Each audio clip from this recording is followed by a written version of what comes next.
আমার একটা প্রশ্ন চিরকালই মাথায় ঘুরঘুর করে। আমার অফিসে কিছু নন বেঙ্গলিজ আছে যারা মনে করে যে কয়েকটা দিন ওরা নিরামিষ খায়, তাই জন্য যখন আমি আমিষ নিয়ে যাই তারা বলে তাদের প্লেটের সঙ্গে বা তাদের বাটির সঙ্গে আমার আমিষের বাটি যদি লেগে যায় তাদের খাবার নাকি নিরামিষ থেকে আমিষে পরিণত হয়।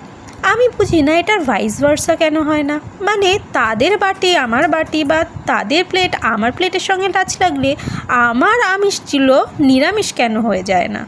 আমিষ আর নিরামিষের এই যুদ্ধটা হয়তো অনন্তকালীন, এর কখনো শেষ নেই। তাই আজকের প্লেটে নিয়েছি ভাত, তার সঙ্গে ডিম সিদ্ধ, আলু সিদ্ধ মাখা, কুলেখাড়া শাক, আলু আর বেগুন দিয়ে করা ডিমের ডেলুলু, তার সাথে ডাল। বাস, এই খাবারের কম্বিনেশনটা জাস্ট অসাধারণ, তাই না? প্লেটটা দেখে কেমন লাগলো? যদি আমার এই ভিডিও প্রেজেন্টেশন ভালো লেগে থাকে অবশ্যই একটা লাইক, শেয়ার, সাবস্ক্রাইব আর ফলো।